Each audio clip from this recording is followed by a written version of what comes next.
अभिवादन। आज हम डैनियल गोलेमन की जानी मानी किताब focus the hidden driver of excellence के कुछ अहम हिस्सों पर गहराई से बात करेंगे। जी। हमारे पास किताब के कुछ जरूरी अंश हैं और आज हम गोलेमन के नजरिए को समझने की कोशिश करेंगे। खास तौर पर ये कि फोकस यानी ध्यान आखिर है क्या और आज की इस भागदौड़ वाली दुनिया में इतना जरूरी क्यों हो गया है। हाँ, बिल्कुल। अक्सर ऐसा होता है ना, हम सोचते हैं कामयाबी के लिए या तो बहुत टैलेंट चाहिए या फिर खूब मेहनत या शायद अच्छी किस्मत। हाँ, यही आम धारणा है। पर गोलेमन एक बिल्कुल अलग, शायद थोड़े अनदेखे पहलू पर जोर देते हैं और वो है फोकस, किसी चीज पर ध्यान टिकाए रखने की हमारी काबिलियत। सुनने में तो ये बहुत आसान लगता है, पर आज के टाइम में ये किसी सुपर पावर से कम नहीं है ना। बिल्कुल। और गोलेमन तो इसे फोकस को लगभग इंसानी दिमाग के लिए ऑक्सीजन जैसा मानते हैं। ऑक्सीजन जैसा? हाँ। उनका तर्क है कि जैसे शरीर बिना ऑक्सीजन के नहीं चल सकता, ठप पड़ जाता है, वैसे ही हमारा दिमाग, हमारी सोच, हमारी क्रिएटिविटी बिना फोकस के वो सही दिशा में काम नहीं कर सकती। ये सिर्फ काम निपटाने की बात नहीं है, ये समझने की बात है कि हम अपनी मेंटल एनर्जी लगा कहाँ रहे हैं। सही। उनका मानना है कि जो इंसान अपने ध्यान को कंट्रोल कर लेता है, वो एक तरह से अपनी जिंदगी की दिशा को कंट्रोल कर लेता है। ये वाकई में एक बहुत पावरफुल आइडिया है। ऑक्सीजन जैसा, ये तुलना तो सोचने पर मजबूर करती है। अच्छा, किताब में गोलेमन ध्यान के 3 अलग-अलग लेवल्स की बात करते हैं। पहला है इनर फोकस या आत्म जागरूकता। जी। अपने अंदर झांकने की क्षमता। ये कैसे काम करता है? हाँ, इनर फोकस का मतलब है अपने अंदर की दुनिया को समझना, अपने विचारों को, अपनी भावनाओं को, यहाँ तक कि अपनी बॉडी क्या महसूस कर रही है उसे भी पहचानना। और ये सिर्फ महसूस करना नहीं है, बल्कि उसे नाम देना, उसे समझना है। जैसे मान लीजिए आप कोई मीटिंग में है और उसे अचानक बेचैनी होने लगती है। हाँ। तो इनर फोकस वाला इंसान सिर्फ बेचैन नहीं होगा, वो शायद ये पहचान पाएगा कि अरे, मुझे शायद इस प्रेजेंटेशन को लेकर थोड़ी चिंता हो रही है, या पिछली बात पर मुझे गुस्सा आ रहा है। अच्छा, तो ये सिर्फ फीलिंग नहीं बल्कि उसके पीछे क्या है, उसका पैटर्न क्या है, ये समझना है। बिल्कुल। और यही समझ जो है वो सेल्फ मैनेजमेंट यानी आत्म प्रबंधन का आधार बनती है। ओके। अगर आपको पता ही नहीं कि आपके अंदर चल क्या रहा है, गुस्सा है, डर है, खुशी है, क्या है, तो आप अपने रिएक्शंस को कैसे संभालेंगे? सही बात है। गोलेमान कहते हैं कि जो लोग अपने इनर फोकस में अच्छे होते हैं, वो अपनी भावनाओं के गुलाम नहीं बनते, बल्कि उन्हें एक दिशा दे पाते हैं। वो अपने वैल्यूज और गोल्स के हिसाब से फैसले ले पाते हैं, बजाय इसके कि बस किसी पल के आवेग में बह जाएं। एक तरह से अपनी अंतरात्मा की आवाज सुनना। हाँ, कह सकते हैं। ये तो हुआ खुद को समझना, लेकिन हम अकेले तो है नहीं। गोलेमन दूसरे लेवल की बात करते हैं, अदर फोकस, यानी दूसरों पर ध्यान देना। इसका क्या मतलब है और ये इनर फोकस से कैसे अलग है या जुड़ा है? देखिए, अदर फोकस का मतलब है दूसरों की दुनिया को समझने की कोशिश करना, उनकी भावनाएं, उनका नजरिया, उनकी जरूरतें। इसे हम आम भाषा में सहानुभूति यानी एम्पैथी कहते हैं। अच्छा, एम्पैथी। हाँ, ये सिर्फ ये जानना नहीं है कि दूसरा क्या सोच रहा है, बल्कि ये महसूस करने की कोशिश करना है कि वो कैसा महसूस कर रहा होगा। और ये इनर फोकस से सीधे तौर पर जुड़ा है। कैसे? गोलेमन का तर्क है कि अगर आप अपनी खुद की भावनाओं को ठीक से नहीं समझ सकते, तो दूसरों की भावनाओं को गहराई से समझना वो बहुत मुश्किल हो जाता है। सही है। तो अपनी भावनाओं की समझ ही दूसरों को समझने का दरवाजा खोलती है।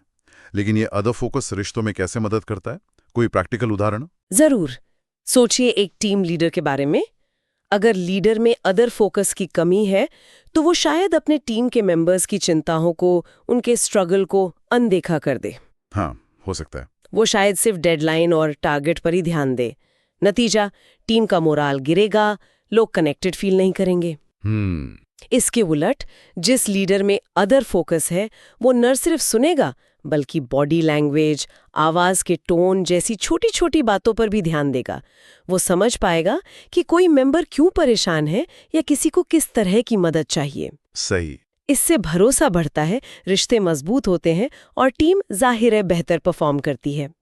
ये सिर्फ काम की जगह पर ही नहीं, पर्सनल रिश्तों में भी उतना ही सच है। ध्यान से सुनना और समझना, ये किसी भी रिश्ते की नींव है। ये बात तो बिल्कुल सही है, खुद को समझना फिर दूसरों को। लेकिन गोलेमन यही नहीं रुकते। तीसरा लेवल है आउटर फोकस, यानी बाहरी दुनिया पर ध्यान।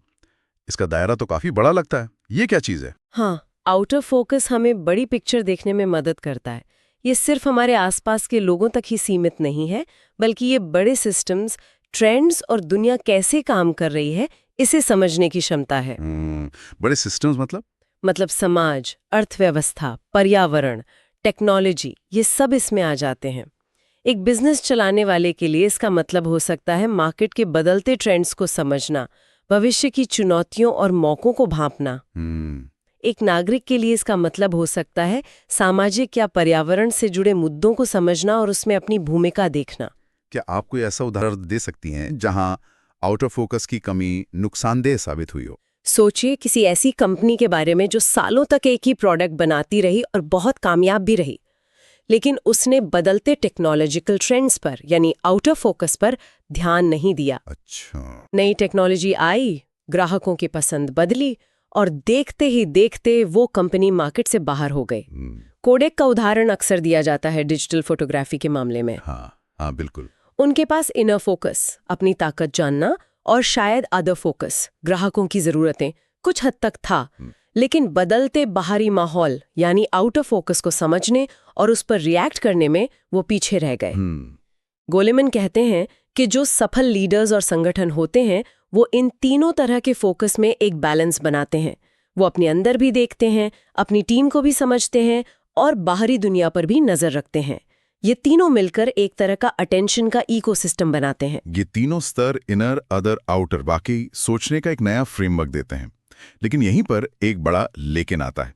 आज की दुनिया में जहां हर तरफ से इंफॉर्मेशन और नोटिफिकेशंस की बमबारी हो रही है, ये फोकस बनाए रखना ही तो सबसे बड़ी चुनौती है। किताब इसे डिस्ट्रैक्शन का खतरा कहती है। ये खतरा ये कितना बड़ा है असल में? ये खतरा बहुत बड़ा है और बिल्कुल वास्तविक है। गोलमैन इसे हमारी एकाग्रता पर एक तरह का हमला मानते हैं। मोबाइल फोन की हर थोड़ी देर में आने वाली पिंग, सोशल मीडिया की कभी न खत्म होने वाली scrolling, breaking news alerts, email का ढेर, हाँ, लिस्ट लंबी है। ये सब मिलकर हमारे ध्यान को छोटे छोटे, बहुत ही छोटे टुकड़ों में बांट देते हैं। इसे कभी कभी अटेंशन फ्रैगमेंटेशन भी कहा जाता है। हमारा दिमाग लगातार एक चीज से दूसरी चीज पर कूदता रहता है। और इसका असर क्या होता है? क्या सिर्फ काम देर से होता है या कुछ और भी है? नहीं, असर बहुत गहरा है। सबसे पहली बात तो हमारी सोच सतही यानी शैलो हो जाती है। शैलो मतलब जब हम किसी चीज पर लंबे समय तक ध्यान नहीं लगा पाते तो हम उसके बारे में गहराई से सोच भी नहीं पाते। हम जानकारी को प्रोसेस तो कर लेते हैं पर उसे ज्ञान में, समझ में तब्दील नहीं कर पाते। दूसरा, इससे मेंटल फटीग यानी मानसिक थकान बहुत बढ़ती है। लगातार ध्यान बदलने में दिमाग की बहुत एनर्जी खर्च होती है, भले ही हमें इसका एहसास न हो। हाँ, ये तो महसूस होता है कभी कभी। तीसरा, इससे स्ट्रेस यानी तनाव बढ़ता है। अधूरे काम, गलतियां होने का डर, हमेशा कनेक्टेड रहने का प्रेशर, ये सब तनाव पैदा करते हैं। और चौथा, ये हमारी क्रिएटिविटी और प्रॉब्लम सॉल्विंग की क्षमता को कम करता है। क्यों? क्योंकि इन दोनों के लिए गहरे, बिना रुकावट वाली सोच की जरूरत होती है। वो फोकस वाली स्टेट चाहिए होती है। ये तो वाकई चिंता की बात है। और यहीं पर गोलमैन का वो दावा आता है जो शायद थोड़ा चौंकाने वाला लगे, कि फोकस ही एक्सीलेंस यानी उत्कृष्टता का सबसे बड़ा छुपा हुआ ड्राइवर है। मतलब टैलेंट या मेहनत से भी ज्यादा। देखिए, गोलमैन ये नहीं कहते कि टैलेंट या मेहनत जरूरी नहीं है, बिल्कुल जरूरी है। लेकिन उनका तर्क है कि बिना गहरे फोकस के टैलेंट और मेहनत भी अपनी पूरी क्षमता तक नहीं पहुंच पाते। अच्छा। सोचिए किसी वैज्ञानिक के बारे में जो सालों तक एक मुश्किल समस्या पर काम करता है, या किसी संगीतकार के बारे में जो घंटों रियाज में डूबा रहता है, या किसी एथलीट के बारे में जो खेल के हर पल पर पूरी तरह कॉन्सेंट्रेट करता है। हाँ। इन सब में कॉमन क्या है? असाधारण फोकस। ये क्षमता उन्हें बारीकियों को पकड़ने, पैटर्न्स पहचानने, गलतियों से सीखने और लगातार सुधार करने में मदद करती है। सतही ध्यान से आप काम चला सकते हैं, पर एक्सीलेंस हासिल करने के लिए गहरे, लंबे फोकस की जरूरत होती ही है। और ये सिर्फ काम या करियर तक ही सीमित नहीं है, जैसा आपने पहले भी इशारा किया था। किताब इमोशनल इंटेलिजेंस यानी भावनात्मक बुद्धिमत्ता और फोकस के बीच के गहरे संबंध पर भी जोर देती है। ये कनेक्शन कैसे काम करता है? हाँ, ये कनेक्शन बहुत जरूरी है और अक्सर हम इसे नजरअंदाज कर देते हैं। इमोशनल इंटेलिजेंस के जो मुख्य हिस्से हैं, जैसे सेल्फ अवेयरनेस, आत्म जागरूकता, सेल्फ मैनेजमेंट, आत्म प्रबंधन, सोशल अवेयरनेस, सामाजिक जागरूकता जो अदर फोकस से जुड़ा है, और रिलेशनशिप मैनेजमेंट, संबंध प्रबंधन, ये सभी फोकस पर ही तो टिके हैं। अच्छा, कैसे? अपनी भावनाओं को समझने यानी इनर फोकस और उन्हें कंट्रोल करने के लिए ध्यान चाहिए। दूसरों की भावनाओं और उनके नॉन वर्बल संकेतों को समझने यानी अदर फोकस के लिए भी ध्यान चाहिए। और अच्छे रिश्ते बनाने और निभाने के लिए लगातार दूसरों पर पॉजिटिव ध्यान देना जरूरी है। तो इसका मतलब ये हुआ कि फोकस हमें सिर्फ स्मार्ट या प्रोडक्टिव ही नहीं बनाता, बल्कि एक बेहतर, ज्यादा सहानुभूति रखने वाला इंसान बनने में भी मदद करता है। बिल्कुल।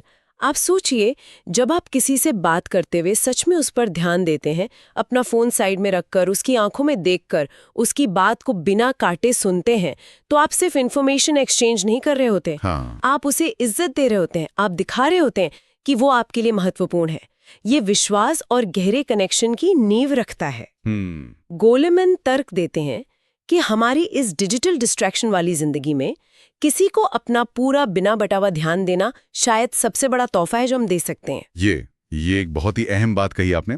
तो अब सबसे बड़ा सवाल, अगर फोकस इतना जरूरी है और डिस्ट्रैक्शंस इतने ज्यादा, तो क्या हम इस बिखरे हुए ध्यान को समेट सकते हैं? क्या फोकस को बेहतर बनाया जा सकता है? किताब में कुछ तरीके भी बताए गए हैं निश्चय ही। हाँ, और अच्छी खबर यही है कि गोलेमैन फोकस को एक मानसिक मांसपेशी यानी मेंटल मसल की तरह देखते हैं। Mental muscle? हाँ, जैसे कसरत से शरीर की मांसपेशियां मजबूत होती हैं, वैसे ही सही अभ्यास से फोकस को भी मजबूत किया जा सकता है। ये कोई ऐसी चीज नहीं है जो फिक्स्ड हो और बदली ना जा सके। किताब कई प्रैक्टिकल टेक्निक्स बताती है। सबसे पहली तकनीक जो शायद सबके दिमाग में आती है वो है मेडिटेशन, यानी ध्यान साधना। इसके बारे में गोलेमैन क्या कहते हैं? ध्यान साधना को गोलेमैन फोकस बढ़ाने का एक बहुत ही प्रमुख तरीका मानते हैं। चाहे वो माइंडफुल ब्रीदिंग हो, जहां आप सिर्फ अपनी आती जाती सांसों पर ध्यान लगाते हैं, या विपश्यना जैसी और गहरी तकनीकें हों। नियमित रूप से बस कुछ मिनट का ध्यान अभ्यास भी हमारे दिमाग के उन हिस्सों को ट्रेन करता है जो ध्यान को कंट्रोल करते हैं, जैसे हमारा प्रीफ्रंटल कॉर्टेक्स, और भटकाव लाने वाले हिस्सों जैसे एमिगडाला को शांत करते हैं। अच्छा, ये सिर्फ कोई आध्यात्मिक चीज नहीं है, ये एक तरह की न्यूरल जिम्नास्टिक है, दिमाग की कसरत। न्यूरल जिम्नास्टिक, दिलचस्प शब्द है। दूसरा तरीका जो किताब बताती है वो आज के मल्टीटास्किंग के जमाने में थोड़ा अजीब लग सकता है, सिंगल टास्किंग, यानी एक समय पर एक काम करना।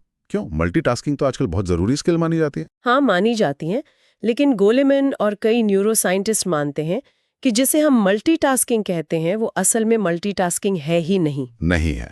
तो क्या है? हमारा दिमाग एक साथ दो या उससे ज्यादा ध्यान मांगने वाले कामों पर फोकस कर ही नहीं सकता।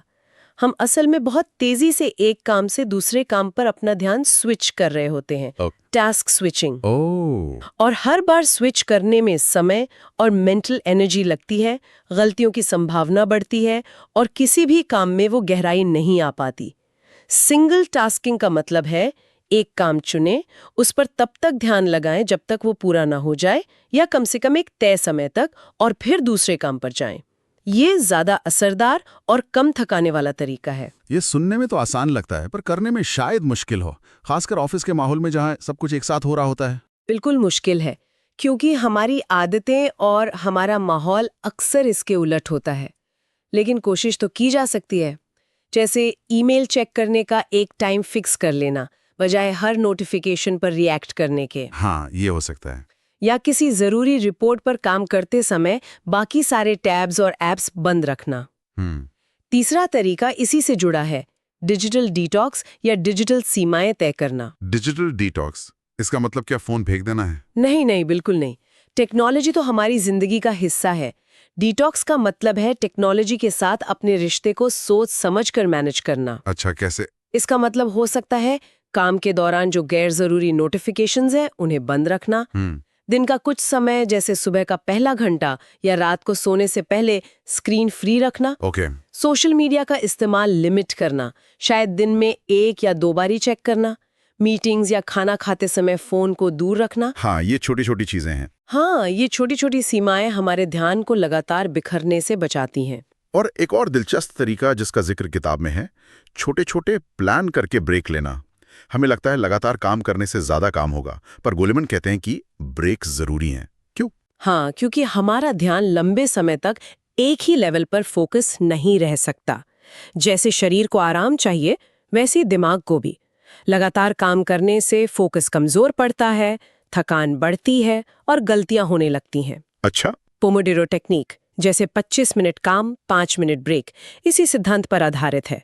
लेकिन ब्रेक का मतलब ये नहीं कि काम छोड़कर सोशल मीडिया देखने लगे। हाँ, ये गलती हो जाती है अक्सर। आदर्श ब्रेक वो है जिसमें हम स्क्रीन से हटें, थोड़ा चल फिर लें, पानी पी लें या बस आंखें बंद करके शांति से बैठ जाएं। इससे दिमाग रिफ्रेश होता है और आप नए फोकस के साथ काम पर लौट पाते हैं। तो ये सभी तरीके, meditation, single tasking, digital boundaries और ब्रेक, एक तरह से हमारे फोकस की मसल को मजबूत करने के वर्कआउट्स हैं। बिल्कुल। और जैसे जिम में पहले दिन जाके बॉडी नहीं बन जाती, वैसे ही फोकस बढ़ाने के लिए भी धैर्य और निरंतरता यानी पेशेंस एंड कंसिस्टेंसी की जरूरत होती है। ये एक धीमी प्रक्रिया है, लेकिन इसके फायदे लंबे समय तक टिकते हैं। तो ये सारी बातें किसके लिए सबसे ज्यादा मायने रखती हैं? क्या ये सिर्फ उन लोगों के लिए हैं जो बड़े लीडर बनना चाहते हैं या किसी फील्ड में एकदम टॉप पर पहुंचना चाहते हैं? नहीं, मुझे लगता है गोलेमन का संदेश उससे कहीं ज्यादा बड़ा है। ये उस स्टूडेंट के लिए भी है जिसका मन पढ़ाई में बार बार भटक जाता है। हाँ। ये उस प्रोफेशनल के लिए भी है जो ऑफिस में लगातार डिस्ट्रैक्टेड महसूस करता है और शाम तक पूरी तरह थक जाता है। ये उस पेरेंट के लिए भी है जो अपने बच्चों के साथ होते हुए भी अपने फोन में खोया रहता है। ये हर उस इंसान के लिए है जो महसूस करता है कि उसका कीमती समय और उसकी मानसिक शांति कहीं खो रही है, जो अपनी जिंदगी में ज्यादा गहराई, ज्यादा क्लैरिटी और ज्यादा कनेक्शन चाहता है। फोकस सिर्फ प्रोडक्टिविटी बढ़ाने का टूल नहीं है, ये जीवन की क्वालिटी सुधारने का एक तरीका है। संक्षेप में कहें तो गोलेमन हमें बस ये याद दिलाते हैं कि आज के इस शोरगुल और भटकाव भरी दुनिया में अपने ध्यान को साधने की क्षमता ही शायद सबसे जरूरी स्किल है। ये न केवल हमें अपने लक्ष्यों तक पहुंचने में मदद करता है, बल्कि हमें ज्यादा जागरूक, ज्यादा सहानुभूतिपूर्ण और ज्यादा संतुष्ट इंसान भी बनाता है। ये हमारी वो छिपी हुई ताकत है जिसे हम जगा सकते हैं। और वो एक लाइन जो वाकई दिमाग में रह जाती है, जिस पर ध्यान जाता है वो ही जीवन बन जाता है ना? यह हमें सोचने पर मजबूर करती है कि हम अपनी सबसे कीमती चीज, अपना ध्यान, आखिर लगा कहाँ रहे हैं? क्या वो उन चीजों पर जा रहा है जो सच में हमारे लिए मायने रखती है? बिल्कुल, ये सवाल खुद से पूछना बहुत जरूरी है। गोलेमन फोकस को एक ऐसी चीज मानते हैं जिसे अभ्यास से विकसित किया जा सकता है। तो एक आखिरी विचार अपने सुनने वालों के लिए छोड़ते हैं। मेडिटेशन शुरू करने या बड़े डिजिटल डिटॉक्स प्लान बनाने जैसे बड़े कदमों से भी पहले आज इसी वक्त अपने ध्यान को वापस पटरी पर लाने के लिए वो कौन सा एक छोटा सा, बिल्कुल छोटा सा कदम उठाया जा सकता है? कोई भी छोटा कदम। हाँ, शायद अगले 5 मिनट के लिए फोन को उल्टा करके रखना, या किसी से बात करते समय सच में सिर्फ उसे सुनना बिना अपना फोन देखे। शायद शुरुआत यहीं से ही हो सकती है। हाँ, छोटी शुरुआत से ही बड़ा बदलाव आता है। आज के लिए इतना ही। उम्मीद है डैनियल गोलमैन की किताब फोकस पर हुई इस चर्चा से आपको अपने ध्यान और जीवन के बारे में कुछ नया सोचने की प्रेरणा मिली होगी।